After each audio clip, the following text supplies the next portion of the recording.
Hello and welcome. This is the Insurance Pro Blog Podcast. I am Brandon Roberts. And I am Brantley Whitley. And you are listening to the internet's favorite podcast about esoteric elements of the life insurance industry. You got it right this week. That actually nailed the intro. Yep. Yep. I didn't even have that in notes anywhere. I just on the fly. Just on the fly. That's what you do when you're doing this many years. Well, if you want to hear a podcast episode discussing an element of life insurance that I would say 99.99999 to the infinite percent of people don't even know exists, you have come to the right place. Oh yes. This is. We should rename this. If we didn't talk about this beforehand, there should be some pun on success in life. Robert Tilden, the preacher guy from the South, who had that. I think there's just like 3 people listening to me right now. Yeah. That is today's episode because that's how many people it applies to. Yeah. No, I'm kidding. Actually, there's a lot more people it applies to in terms of who's being pitched, but who it really applies to as a viable candidate, that's a very small number. Mm-hmm. Yeah. So we're talking about private placement life insurance. Uh-huh. Or hereinafter called PPLI, because that's just a lot easier to say than private placement life insurance, because I almost feel like we're doing the Peter Piper picked a peck of pickled peppers kind of thing every time I say that. So this doesn't have anything to do with paycheck protection loans or I mean it's almost the same acronym. Yeah. Sadly it is. Although maybe not sadly. So there have been developments in private placement life insurance over the years. That's what you tell me. We have discussed this years ago. It's somewhere in the archives. We did mention it, but now we're going to dive a little deeper on this and speak to some changes that are mighty important because they took a very small group of people who might be interested and made it even smaller. Yep. So the appeal, the pitch, the idea is, hey, do you like investing in hedge funds and private equity? Mm-hmm. Do you hate paying taxes? Mm-hmm. That you should buy PPLI. Mm-hmm. So we can take a life insurance policy and hitch it up to some fancy. Mm-hmm. The concept is that you can invest. This is all tongue in cheek, but that's kind of the deal, right? That's what we do here.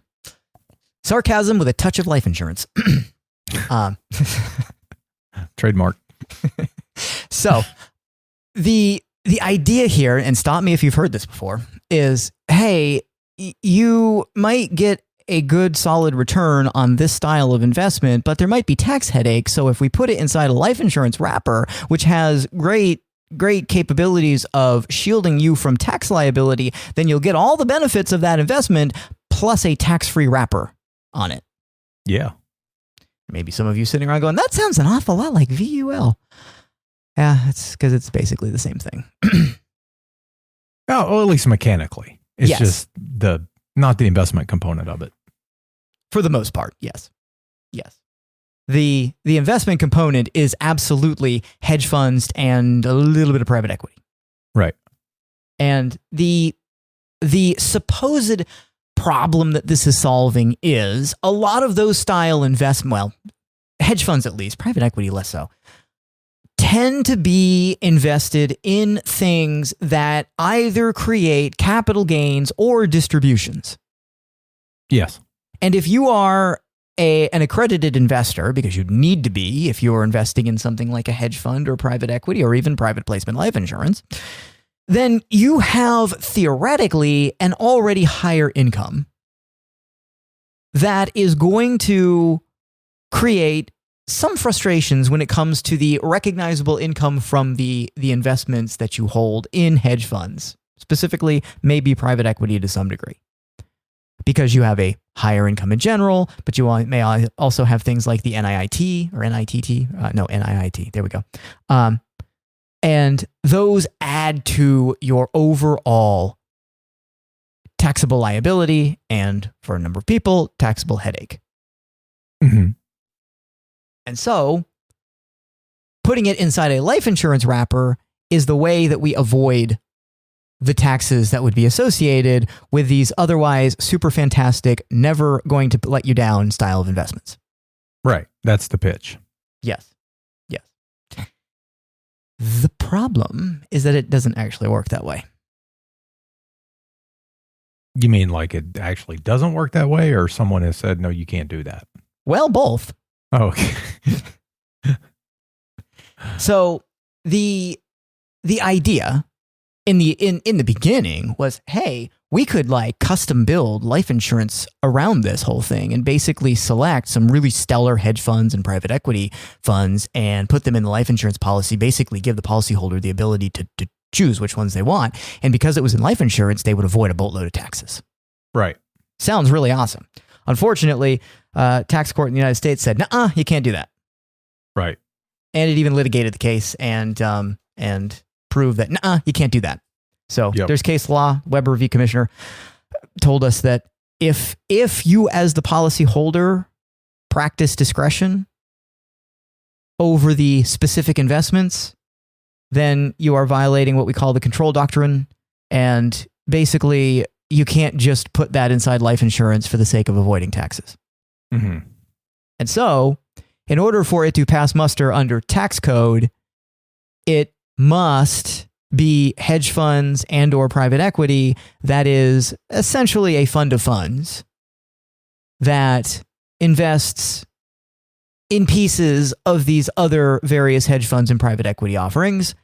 And so the ability to single out the winners that you would want to own on an individualized basis, you can't do it inside a life insurance wrapper. Right. That then creates a small problem because in the world of hedge funds and private equity funds, the ones that have amazing reputations, where money is basically beating down the door to flow into their funds, they don't have a problem raising money. And they're not all that interested in dealing with the hassle and complexity of putting any of that exposure into a private placement life insurance product. Right. What's left are the funds that are having a difficult time attracting money. And usually they're having a difficult time attracting money because they don't have returns that are as good as those other funds. Right. Which means what you're going to actually get inside PPLI is not what you would achieve if you just went out and were able to invest in certain very well regarded hedge funds or private placement offerings, or private equity offerings. Mm-hmm. Mm-hmm.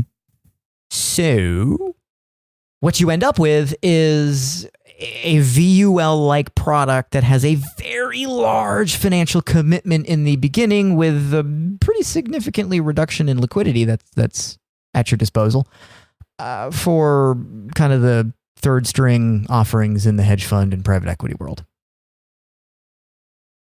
Well, that doesn't sound like that sounds like a multi-layered cake, and none of the layers are particularly compelling. Mm-hmm. I guess we should say. Mm-hmm. Sounds like somebody put German chocolate cake and fruit cake together. And if you happen to like those two things, well, you and I don't agree on something. So. If you like fruit cake, I got questions.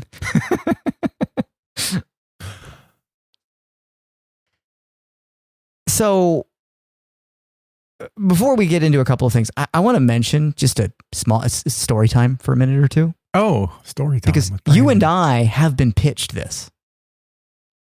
Yeah, it was a few years back, right? It was. Probably more than a few years, actually. Yes, it was. I was thinking about where my office was at the time. I'm like, oh, that's more like 10 plus I was facing that wall and not that wall. Yeah, exactly. So we got set up with this conference call. This guy who is not domiciled in the United States, because a lot of them aren't. And he had this fantastic life insurance product that promised to solve all of the frustrations that we had from a design perspective and product offering with our clients.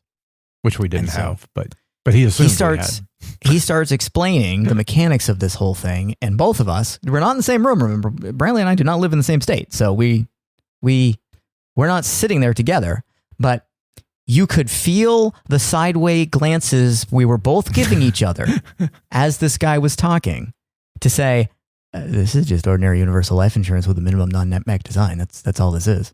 Right. And we do this all day, every day. Based on an island somewhere in the Caribbean. Right. Like, none of this is special. But if I remember right, the pitch was that you could plug in your own investment, right? Yeah. Maybe. Which was ambiguous, but anything? Well, I guess if you base it on some island in the Caribbean, yes. Bitcoin, I went there. Yeah, well, some people. So, but you can't actually do that, is the point. No, you cannot. So private placement life insurance has what's called an insurance dedicated fund, or IDF, which works the analog is a not to be sub-account. confused with the other IDF. Yeah. I mean, we're going toe to toe with acronyms today. Yeah. One would have looked at that and that acronym and said, let's change that. Yeah. The whole IDF thing is a sub-account.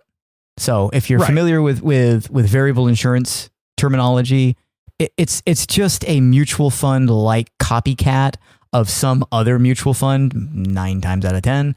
And it is managed money like a mutual fund. So in this case, the IDF is a similar concept. It operates as a fund of funds, which isn't all that significant in terms of the differentiator. And it is housed inside the PPLI product, but you don't get to choose.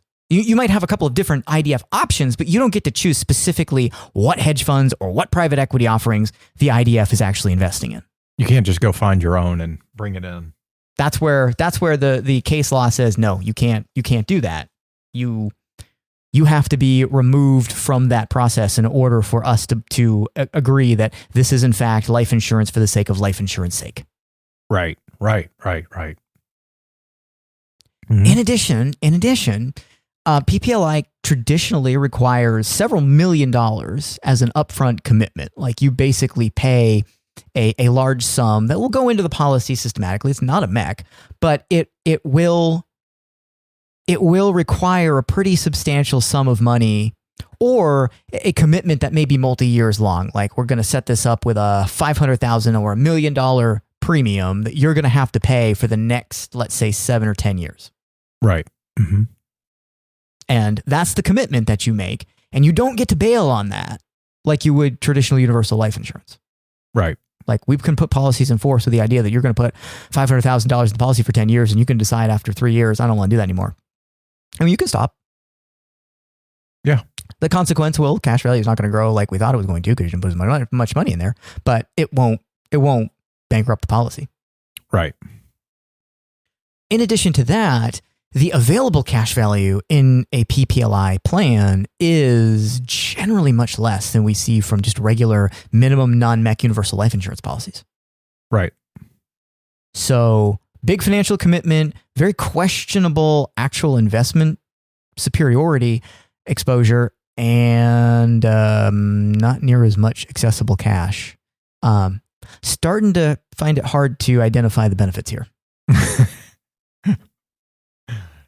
Things are not stacking up all that well. So no, they're not. And here's the other question, the gee whiz question that comes here, which is, okay, let's pretend that there's some virtue in the hedge fund and private equity offerings. Like, there is some identifiable desire. Because that's the big pitch, right? Like, a lot of this stuff is being pitched by the private client wing of the bank or the financial advisory firm that's coming into the individual who they've already assessed for net worth and saying, hey, we got something we don't talk to just anybody about. Right. So, which is true. Out. They don't, because they don't. Most people don't qualify for it. Right. So. Right. And they lean heavy on the whole hedge fund private equity thing. Right. But trying to get a good sense of, well, what is the actual rate of return that this is supposed to be accomplishing, and where is the benefit to the whole tax-free part of it? Like, what can we expect from these things? And that's hard to get an arm around, but there is some data that we have access to that we can pull for things like what hedge funds have traditionally achieved over the past 20 some years and what private equity has achieved over the same time frame. And hedge funds, we think maybe in the range of like 2 to 5% has been the average since 2009 to present. That seems really low, doesn't it? Mm-hmm. I mean, there are some outliers, but again, we don't have direct access to them. Right. In the world of PPLI. Right. And traditionally, the ones that are lower performers are the ones that have lots of exposure to PPLI because where else are they going to raise the funds from? So, not great. Now, private equity has, on average, done far better. So, that has averaged somewhere between like 13 to 16%. Right. But that also is taking into account like the superstars, which we, again, don't have exclusive access to and probably have very limited access to. So that then raises the question, like, okay, let's say that the average result here falls somewhere between like 6 to 8 being our expected return. How is that any better than what we're seeing happen with index universal life insurance? Right. Yeah, that's true. I mean, like, you're going through a lot of extra, a lot of extra steps. And here's the deal. Like, you can do index universal life insurance with $1 million a year if you want to, but you can also do index universal life insurance with $25,000 a year if you want to. Right. Or $5,000 a year if you want to, or whatever the number is. Like, you don't have to make that kind of commitment. Right. You get way more access to cash than would be the case with private placement life insurance. The only thing you don't have is kind of an exclusive exposure to hedge funds and private equity. Right. That's not to say you have zero exposure, by the way, because Schedule BA is a real thing with insurance company general accounts, and it absolutely invests in some crazy exotic things. Right. So there is some exposure even there. The point is not to criticize really the structure of PPLI as much as to say, like, if you're going to do it, there should be some advantage to doing it. Yes, because here's the other differentiator between PPLI or VUL and something like index universal life insurance. The risk of loss of capital or principal is very real with PPLI. The hedge fund or the private equity investment, the IDF, could go down. Right. It can and does happen. Sure. So you have limited access to capital, at least in the beginning, and the possibility that you do nothing but see your IDF go down. Right. And there are expenses. It is life insurance. And those expenses are higher than they are with most indexed universal life insurance products. We see that all the time with VUL. Right. Like somebody looks at variable universal life insurance and thinks, well, maybe the rate of return prospects are a little bit higher because we have like investments in the market. We don't have caps, for example. Right. This is true. But on average, VUL expenses run 50 to 70% higher than indexed universal life insurance policies. Right. In addition to having expenses associated with the sub-accounts. So the raw insurance component is more expensive, plus there's an expense to owning the investment. Right. That means that we have to have a higher rate of return. And we have to have a higher rate of return that exceeds all of those additional expenses in order to make it worth it. That's where we're questioning. That's where it gets a little iffy. Right. Now, we've made the claim since almost the beginning of the Insurance Pro blog that life insurance, cash value life insurance itself is or can be thought of as an alternative investment. There's an old blog post. Now I realize I just said something that makes some people a little uneasy because I said the word investment, which I'm using in a very non-literal and technical sense. So we'll make that disclaimer right here and right now. Life insurance is typically not looked at as an investment, but it serves the function of being a place you can store money, value, cash, that does not move in lockstep with the broader market. Right. That's the entire purpose of alternative investments, is to break away from the correlation that would be associated with just owning an S&P 500 index fund. Mm-hmm. Mm-hmm. So you can already accomplish the goal with something like an index universal life or whole life insurance policy.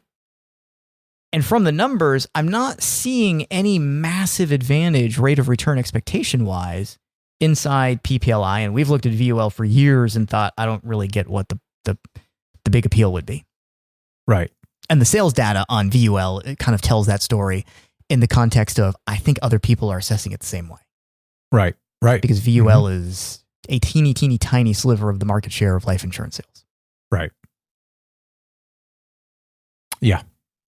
It seemed to be more, this is anecdotal, it seemed to be more popular, I'm trying to think, maybe early 2000s, before IUL really gathered steam. IUL was around, but it wasn't popular.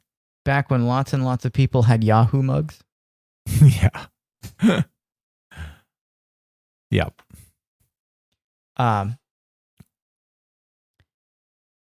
It was at one time. But it's hard to find an actual case study where we think PPLI makes sense. Yep. The internet will tell you that it's really built for the ultra wealthy. Sure. So, which, not disagreeing with that. I mean, that's people that's who true. have a net worth of like $100 million or more, who are already going to invest in these things, could benefit from PPLI. Yeah. Sure. Okay, fine. But even in those contexts, like if the math favors something as simple as index universal life insurance at smaller numbers, it still works at larger numbers. Yeah. So I was going to buy it anyway claim, okay, but you don't have to do it this way. And Right. we're still not totally convinced the net is going to be there. Mm-hmm. The other piece to mention here is that the case law that already says, hey, you can't specifically pick the investment is born out of the fact that there are people who make legislation who are aware that life insurance has some pretty nifty tax features associated with it. Yep. And we established 40 years ago what the rules governing that are regarding what is life insurance and what is just some wealthy person's attempt to not pay taxes. And yep, we can blur the lines a little bit, but there are some pretty specific goalposts in terms of who lives where and who lives where else. Right. And there are efforts that have been made inside Congress to further limit the accessibility or possibly completely obliterate the use of PPLI. Mm. There is a piece of legislation currently proposed that's probably not going to go anywhere, but it would effectively end the attractiveness of PPLI, even for the very limited number of people that it might make sense for. What's the thrust of the bill? It effectively stops. It basically says, look, if you are buying life insurance for this purpose, we understand what you're doing. Right. And it's not to buy life insurance. Right. So we don't want you to do that. And it would also put much stricter requirements in place for how companies that are issuing PPLI products can operate. Mm-hmm. So that there's paper trails and stuff like that. And it would basically say that life insurance contracts lose their tax favorable status the minute they enter private placement territory. Right. Again, don't think it's going to go anywhere. But when stuff like this is being floated in Congress, it has a way of sticking around and persisting.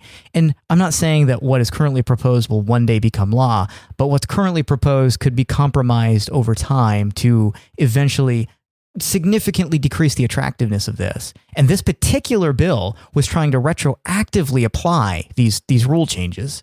So this isn't a case of, well, I'm safe because I bought a PPLI policy 5 years ago.